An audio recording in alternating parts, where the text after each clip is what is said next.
사랑이 가장 중요합니다 라는 제목으로 말씀을 전하려고 합니다. 신앙생활에서 중요하다고 여기는 것들이 있죠. 예배가 중요하다. 우리는 예배자로 부름을 받았기 때문에 늘 우리는 예배하는 삶을 살아야 된다. 굉장히 중요한 명령이에요. 하나님이 우리에게 예배에 대한 명령을 주셨거든요. 하나님은 예배하는 자를 찾으신다. 영과 진리로 예배해야 된다. 우리가 거룩한 삶 제물이 돼야 된다. 나눔과 선행의 제사. 히브리서에서는 이런 말씀을 하고, 우리의 삶이 예배 중심적인 삶이어야 된다는 것을 성경이 우리에게 가르치는 교훈이에요. 또 우리로 하여금 또 봉사하도록 하셨죠. 우리에게 은사를 주셔서 하나님은 각 사람에게 교회, 찬양으로, 또 자신이 가지고 있는 은사로 구제도 하고 선교도 하고 또 다른 사람들을 이게 섬기기도 하는 여러 모습들로 하나님 은사를 주셨어요. 그래서 봉사하는 것 너무 중요하죠. 그리고 전도 너무 중요합니다. 주님이 이제 하늘 올라가시면서 우리에게 주셨던 명령, 땅끝까지 이르러 내 증인이 되라. 모든 족속을 제자를 삼으라. 우리에게 명령하신 말씀이잖아요. 우리 이웃을 전도해야 되고 더 나아가서는 열방을 전도해야 돼요. 그래서 대한민국의 사람들의 구원의 문제뿐만 아니라 지구 우리의 반대편에 있는 아르헨티나에 있는 사람들, 아프리카에 있는 사람들, 유럽에 있는 사람들 다 우리의 복음의 대상자예요. 우리 가족들, 가까운 것은 가족뿐만 아니라 그들에게 복음을 전해야 되죠. 구제해야 됩니다. 가난하고 힘든 사람들 우리가 구제해야 돼요. 기도해야 되고 또 하나님의 사람들을 양육해야 돼요. 여러 일들이 다 중요합니다. 성경은 계속해서 이런 것에 대해서 중요한 가치를 우리에게 부여해 주고 있어요. 가정도 중요하고 일도 중요하고 교회도 중요해요. 우리는 공동체를 이루고 살잖아요. 가정이라는 공동체, 교회라는 공동체, 또 세상 속에서 우리는 일하면서 어우러지는 공동체를 이루고 살아가요. 다 중요합니다. 부등호가 없어요. 가족이 1순위가 아닙니다, 여러분. 일이 2순위가 아니고 교회가 3순위가 아니에요. 교회가 또 1순위가 아니에요. 모든 게 중요합니다. 우리가 이웃을 말할 때 가장 첫 번째 이웃이 우리 가족이라고 말하는데 첫 번째 이웃이 가족이란 것이지 가장 먼저 가장 사랑해야 할 대상은 아니에요. 모두가 사랑의 대상이에요. 복음을 알면 모두가 사랑의 대상이에요. 제가 지난주에 말씀을 나눴던 것처럼 천국에 가면요. 가족별로 만나는 게 아니라니까요. 다 같이 함께 만나요. 거기서 뭘 만나면 영적인 가족의 이름이 무엇인지를 보게 돼요. 영적으로 가족의 이름이. 그래서 여러분 이 성경이 우리에게 뭘 말해주고 있는지. 오늘 성경은 우리에게 가정을 소홀히 하지 않도록 말씀하거든요. 남편의 역할들, 아내의 역할들이 있고 부모의 역할도 있고 자녀의 역할이 있어요. 그리고 이 세상을 살아가는 동안 우리 크리스찬들이 이 국가에 대해서, 나라에 대해서 어떤 것을 가져야 되는지 여러 계명들을 다 주셨죠. 심에 관한 명령, 여러 가지들을 우리에게 주셨어요. 여러분 뭐가 가장 중요할까요? 다 중요하죠. 다 중요해요. 오늘 이제 서기관이 예수님에게 와서 예수님이 여러 질문을 던지면 잘 대답하는 걸 알고 이 서기관은 이제 당시에 구약의 성경으로 가지고 있었잖아요. 예수님이 십자가에 죽으시고 부활하시고 또 예수님의 그 제자들 사도들이 이제 나중에 성경을 완성하는데 그건 이제 신약 성경이라고 하고 예수님이 살아 계셨을 때까지 있었던 성경은 뭐냐면 구약 성경으로 하나님의 사람들이 성경을 보고 살았어요. 이스라엘 백성들이 그 구약의 성경을 어떻게 하면 잘 지킬까? 하나님의 주신 계명들을 자기들이 막 쪼개서 다 정리를 했어요. 그래서 한 613개의 계명을 만들어서 그 계명을 지켜서 살려고 해요. 그래서 이웃들, 돈에 여러 가지들 안식일 할 것 없이 이걸 세분화시켜서 더 잘 지키려고. 이 사람이 이제 물어보는 거, 이제 이 사람에게 나와 모든 계명 중에 무엇이 첫째가 됩니까? 10계명도 있고 뭐 많은 것들이 있잖아요. 지금 여러분 우리 레이기만 봐도 많잖아요. 뭐 나병이 걸리면 뭘 어떻게 해라. 뭐 밖에서 정결의식을 취하고 또 안에 들어와서 속죄 제물을 드려서 제사를 드려라. 막 할 게 많거든요. 공동체 안에서 뭐 아픈 사람은 어떻게 회복해야 되는지 구체적으로 들어가면 굉장히 많아 있어요. 뭘 해야 되지? 막 이럴 때가 생각이 들 때가 있어요. 그래서 이 서기관이 예수님에게 물어보는 거예요. 가장 첫째가 무엇입니까? 29절에서 예수님이 어떻게 대답합니까? 예수께서 대답하시되 첫째는 이것이니 이스라엘아 들으라 주 곧 우리 하나님은 유일한 주시라. 30절에 내 마음을 다하고 목숨을 다하고 뜻을 다하고 힘을 다하여 주 너의 하나님을 사랑하라 하신 것이요 라고 주님이 대답을 해줘요. 예수님이 구약의 성경을 풀어주시잖아요. 구약의 성경에 많은 내용이 있는데 그 중에 첫 번째로 꼽으라면 뭐냐 할 때 이 말씀이 이제 신명기 6장에 나온 내용이거든요. 신명기 6장에 나왔던 이 내용의 말씀을 이 서기관에게 전해주고 있는 거예요. 이게 첫째지. 하나님은 유일한 주시잖아. 그래서 그 하나님을 우리가 마음을 다하고 목숨을 다하고 뜻을 다하고 힘을 다하여 우리 하나님을 사랑하는 것이 가장 첫 번째야 라고 예수님이 말씀해주고 있는 거예요. 여러분 예수님이 성경으로 가서 성경에서 가장 중요한 것이 무엇인지를 알려주시잖아요.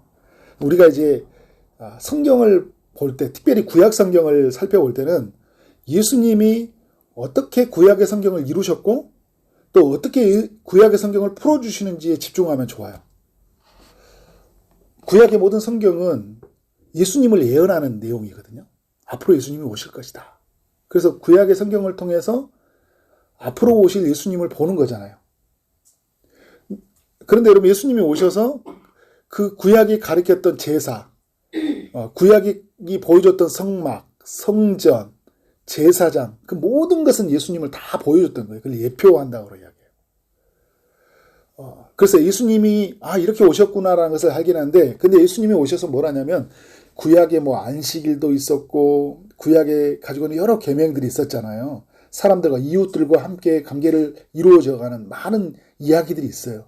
이럴 때는 이렇게 뭐 배상을 해라. 이럴 때는 뭐 아픔을 줘서는 안 된다. 아픔을 줬을 때는 이런 배상을 해야 된다. 그리고 뭐 동해보복법이라고 해서 어떻게 합니까? 오른뺨을 친다. 같이 당한 만큼 뭐 주는 이해는 이제 이런 게 있거든요. 근데 구약의 성경이 이제 그런 법이에요.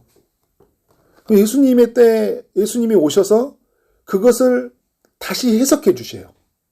왜 해석해 주시냐면 이스라엘 백성들이 그 말씀을 온전히 이해를 못하는 거예요. 뭐만 생각하냐면 당한 만큼 갚아주는 것만 생각하는 거예요. 주님이 이런 법을 주셨던 것은 죄를 짓지 않도록 하기 위해서 만들어 놓은 법이에요.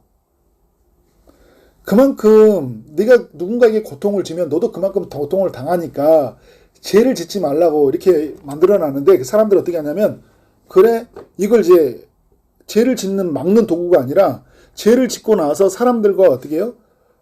대갚아주는 방식으로 사람들과 하는 거예요. 그리고 이게 철저하게 이율배반적으로. 그러니까 무슨 말이냐면 나한테 정말 불리할 때는요. 나한테 유리하게 하고 내가 유리하게 하면 상대방을 불리하게 만들어. 그렇게 적용을 해나가는 거야. 예수님이 오셔서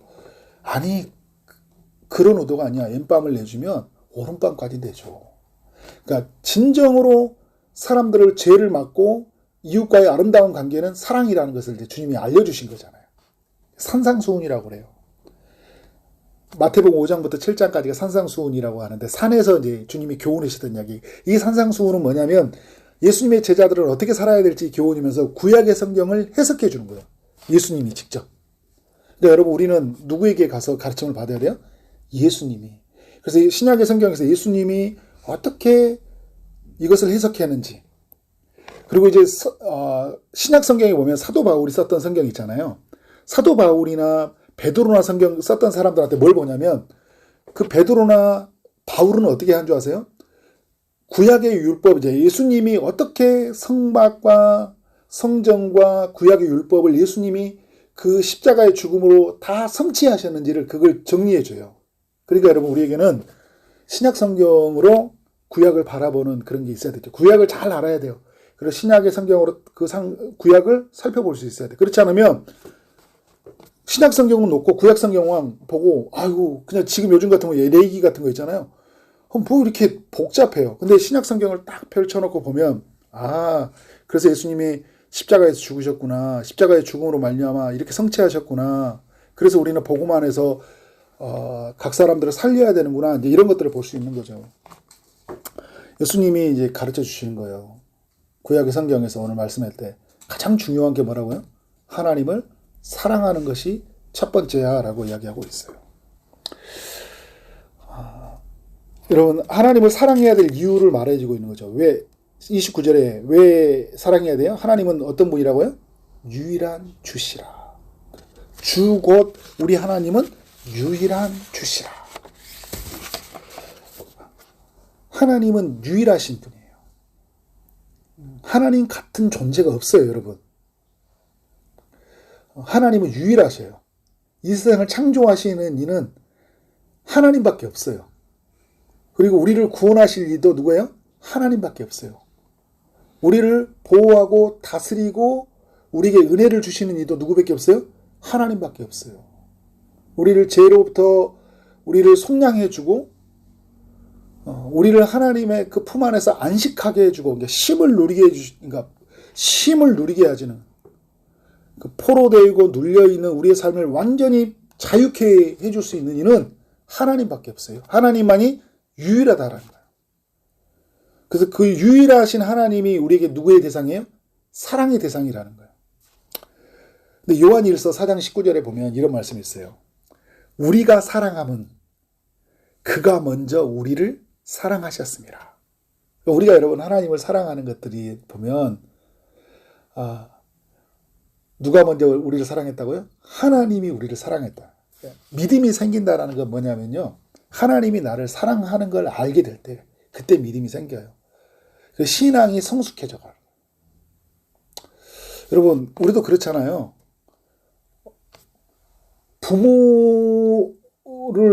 부모가 나를 너무 사랑한 걸 알았을 때 철이 들어요. 제가 어제도 어떤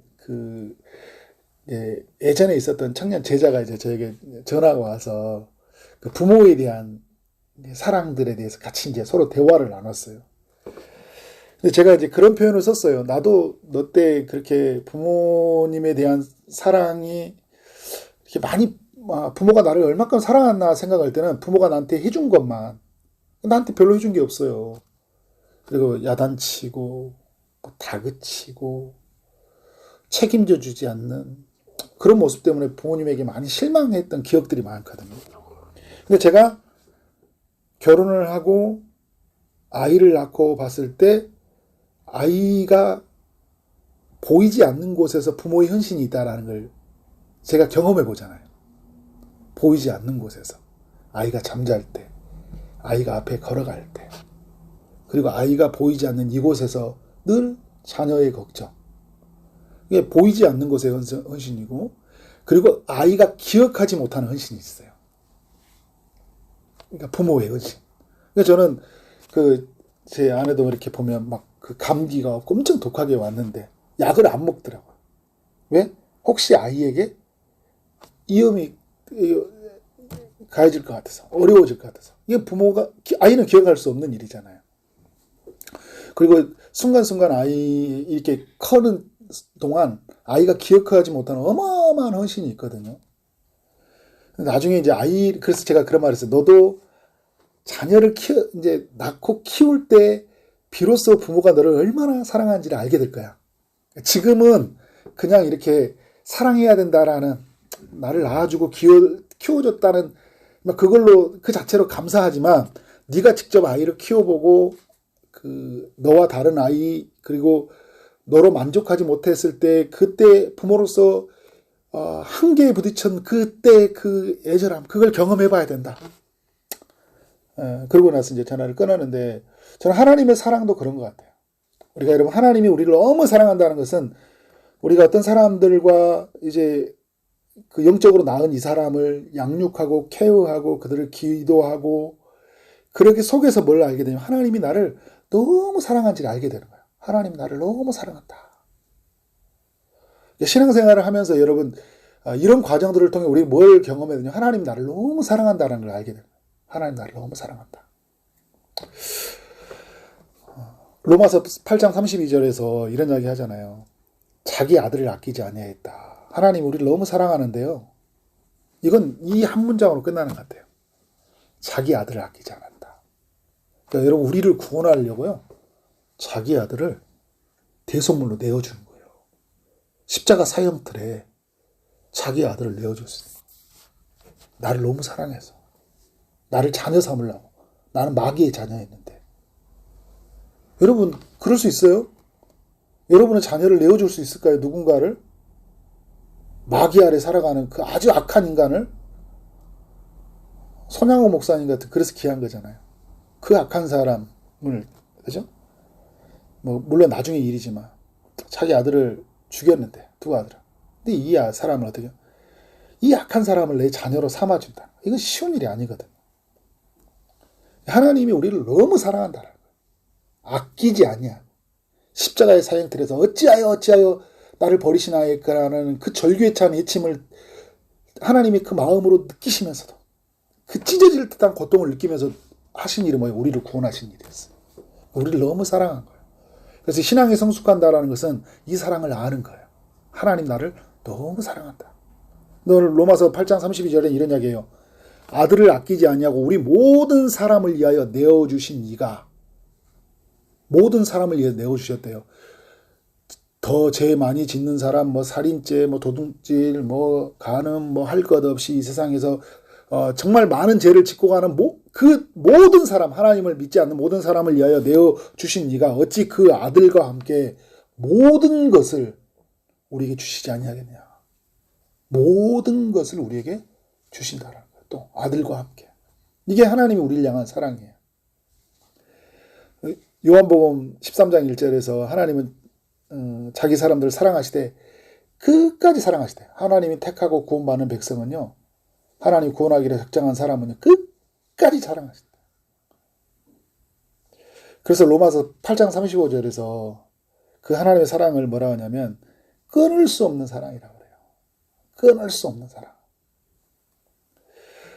그래서 여러분 하나님이 우리를 너무 사랑한 걸 사랑하는 존재잖아요. 그래서 우리는 어떻게 살아가야 되냐. 주님이 알려주신 것이 뭐예요? 신명기 6장 5절의 말씀을 따라서 우리에게 알려준 거예요.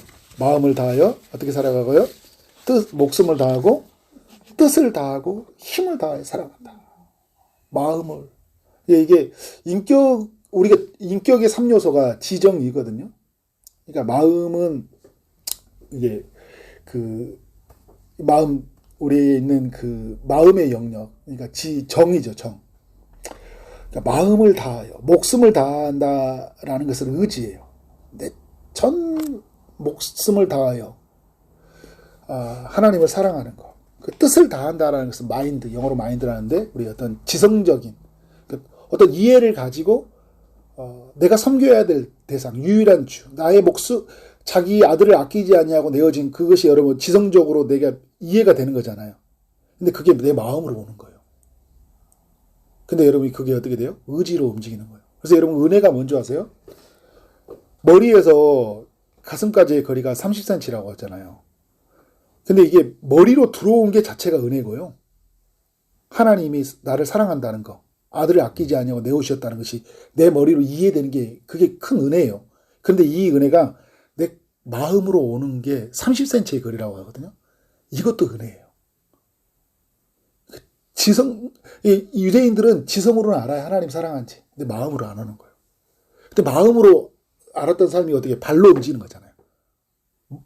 죽음의 자리까지 갈 수 있어야 되잖아요. 사도 바울이 죽을지언정 어떻게 해요? 내 생명을 아끼지 아니한더라. 이렇게 고백을 하잖아요.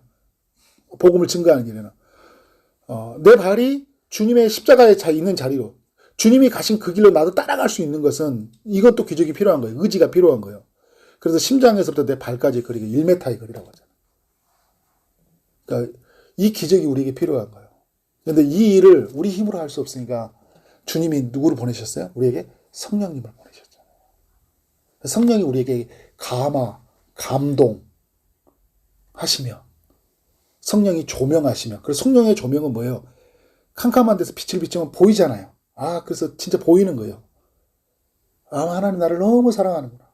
감동, 내 마음을 이렇게 감화시켜서 어떻게 해요? 성령에 이끌려서 하나님을 사랑하는 삶을 살게 하신다라는 거죠.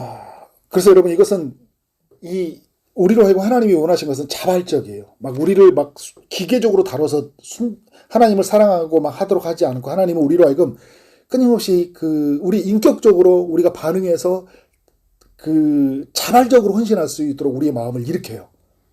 즐거이. 그래서 여러분 즐거움이 있는 거잖아요. 자발적 헌신을 하면 즐거움이 있잖아요. 억지로 시켜봐요. 저도 막 하다가 예전에 뭐 하려고 마음먹었는데 이것 좀 하세요 그러면 괜히 하기 싫어져. 자발적으로 하려고 해요. 근데 주님이 우리에게 뭐냐면 자발적으로 하게 해요. 자발적으로 교회 오고 싶어 하는 거예요. 자발적으로 찬양하고 싶은 거예요. 자발적으로 성경 펴고 싶어서 막 하는 마음을 일으켜주는 거예요. 처음에는 억지로 끌려갔어. 근데 은혜를 알고 성령의 내 안에서 일하시는 분들을 경험하면 그냥 그 자리에 가고 싶어서 가는 거예요. 막. 안 가면 막 몸이 쑤셔. 오늘 여러분 쉬는 날 여러분 대단한 거예요. 하나님 나와 예배하는 거예요. 그리고 여러분 자발적이면 전 존재로, 그러니까 마음을 다하여 목숨을 다하여 뜻을 다하고 힘을 다한다는 것은 전 존재로 인격의 모든 요소를 담아서 전심으로 진심으로 하나님 예배하는 거죠. 저는 우리 저희동산교회 성도들이 그렇게 하나님을 사랑하면서 예배했으면 좋겠고, 사랑한 것 때문에 날마다 그만 기쁨이 넘쳐났으면 좋겠습니다. 그래서 주님이 또 하나 알려주신 게 있어요. 31절에 주 너희 하나님을 사랑하신 것이 어리고, 첫 번째로 말하는데 또 두 번째 이야기예요. 둘째는 이것이니, 첫 번째와 두 번째 이야기죠. 내 이웃을 내 자신과 같이 사랑하시라 하신 것이라. 이보다 더 큰 계명이 없느니라. 이렇게 이야기하고 있어요. 두 가지 계명을 말하고 있어요. 근데 두 가지 계명의 특징이 있어요. 무슨 단어가 들어갑니까? 사랑이라는 단어가 들어가죠. 근데 첫 번째는 하나님을 사랑하라. 두 번째는 누구를 사랑하라? 이웃을 사랑하라. 어떻게 사랑하라? 내 자신과 같이 사랑하라 이야기하고 있어요. 내 자신과 같이. 여러분, 내 몸 사랑할 사람들은요, 무의식적으로 자기를 사랑하잖아요. 아프면. 여러분, 보세요. 뭐가 탁 날라오면 눈이 감기나 안 감기나요? 감기죠. 뭐가 막 오면. 왜? 나를 보호하잖아요. 본능적으로 나를 보호해요. 아프면 있잖아요. 사람이 조금 신호면, 신호 보내잖아요. 나 아파. 그래서 막 아프다는 신호를 보내잖아요. 나를 보호하는 거거든요. 그래야지 이제 설거지로부터 좀 쉬고, 그죠? 그 다음 뭐 오후에 있었던 여정에서 나를 보호할 수 있잖아요. 본능적으로 나를 보호한다고. 근데 여러분, 이게 또 무의식적으로 나타나요. 무의식적으로. 나에 대한 예착은요, 굉장히 무의식적으로 나타나요. 근데 상처가 많은 사람은, 또 이게 상처가 많은 사람 있잖아요. 자기 이해가 강해. 자기를 너무, 왜냐하면 일부러부터 너무 상처를 많이 받았으니까 나를 막 지나치게 보호하는 게 있단 말이에요. 누가 안 가르쳐 줬는데도, 뭐 동물 할 것 없이 모든 식물 세계 다 자기가 강해요. 다 보호해요. 주님이 우리에게 말한 거예요. 너를 그렇게 무의식적으로, 그리고 본능적으로 그렇게 너를 감싸고 너를 보호하려고 하는 그것처럼 어떻게 사랑하라고요? 이웃을 사랑하라. 그러니까 이런 거 여러분, 툭 치면 이웃에게 가 있는 거예요. 이건 좀 훈련이 필요해요. 탁 하면 그냥 아픈 사람에게 가 있는 거예요. 누가 아프면 그냥 손 같이 얹고 안아주는 거예요. 막 아프다는 이야기면 주머니에 손 뭐라도 꺼내주고 싶은 마음들. 집에 가서 뭐 요리라도 해주고 싶은 마음들. 이게 좀 우리에게 어떻게 해요? 이게 무의식의 세계, 본능의 세계를 자극하도록 우리가 그렇게 하나 앞에 서야 되거든요. 근데 이건 뭘 해야 되냐면 우리의 본성을 거스려야 돼요. 철저하게 우리 인간은 뭐냐면 나 중심적으로 살아가잖아요. 나를 위해서 살아가잖아요. 이 본성을 거스리도록 하기 위해서 누가 오신 거예요? 우리 성령님이 오셨잖아요. 내 안에서. 성령의 충만을 받는다는 건요, 본성을 거스리는 삶을 살기 시작한다는 거예요. 항상 그래서 성령 충만을 사세요. 그러면 여러분, 성령 충만한 삶은요, 혼자 독립된 삶이 아니에요. 성령 충만은 이웃을 향해 가요. 힘든 이웃을 향해 나아갑니다. 원수를 사랑하는 마음이 생겨나는 거예요. 어떻게 이게 원수를 사랑할 수 있어요? 주님의 영이 우리 가운데 임하면 원수를 사랑하는 마음이 생기는 거죠. 요한복음 13장 34절에서 이렇게 하게해요.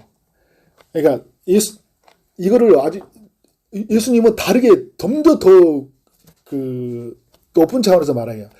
그러니까 구약의 성경은 레위기에 나왔던 이 말씀을 가지고 이제 19장 8절의 말씀, 내 이웃을 사랑하라는 말씀을 가지고 온 건데, 요한복음에 가보면 이렇게 이야기를 해요. 내가 너희를 사랑한 것 같이 너희도 사랑하라. 이렇게 이야기를 해요. 구약의 율법은 뭐예요? 내 자신을 사랑한 것 같이 사랑하라고 하는데, 예수님이 알려준 것은 뭐냐면 내가 너희를 사랑한 것 같이 너희가 사랑하라. 근데 그걸 보여준 거죠. 예수님이 우리를 얼마나 사랑한지를 보여준 거였잖아요.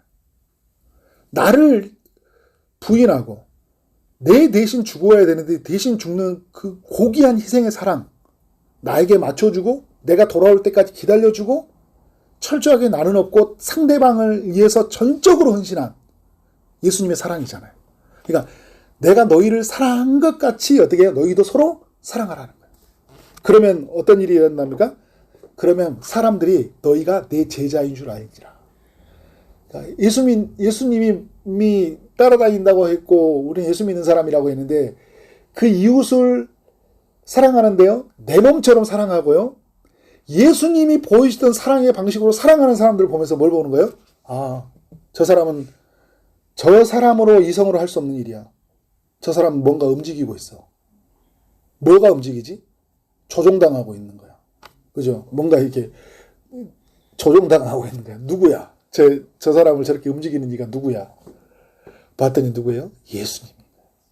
저 사람이 예수 믿었더니 저렇게 사람을 사랑하는구나. 그래서 여러분 그 로마서 13장에서 보면요. 8절에서 그래, 이웃을 사랑하는 자는요. 남을 사랑하는 자는 율법을 다 이루었다 이야기를 하는 거야. 율법을 다 이루었다. 그러니까 그런 거 여러분 율법의 모든 내용이 있어요. 그리고 이거를 이제 두 개로 나누면 예수님이 알려주죠. 하나님을 사랑하는 것과 이웃을 사랑하신 것이라고 했잖아요. 그런데 내가 이웃을 사랑하면서 뭘 보게 되냐면 이 이웃을 사랑하는 그 이야기를 통해서 저 사람이 하나님을 너무 사랑하고 있다는 게 나타나는 거예요. 그러니까 하나님 사랑하고 이웃 사랑인데 그게 뭘로 나타난다는 거예요. 우리가 이웃을 사랑하는 것을 통해서 저 사람이 하나님을 사랑하는 것이 다 드러나는 거예요. 그래서 여러분 이게 뒷받침하는 내용들이 있죠. 그게 여러분 요한일서 4장 20절이잖아요. 하나님을 사랑한다고 말하면서 형제를 미워하는 사람은 거짓말장이다 이야기하잖아요. 그러니까 하나님을 사랑하는 사람은 형제를 미워할 수 없다라는 거예요. 그러니까 형제를 사랑함을 통해서 그 사람이 뭐가 나타나는 거예요? 하나님을 너무 사랑한다라는 게 다 나타나는 거죠. 여러분 이게 이제 그 갈라디아서 5장 14절에서도 이렇게 이걸 증명해줘요. 뭐라고 하냐면 온 율법은 이웃 사랑하기를 자기 자신 같이 하라 하신 말씀에서 이루어졌느니라 이렇게 했어요. 온 율법이 어디에서요?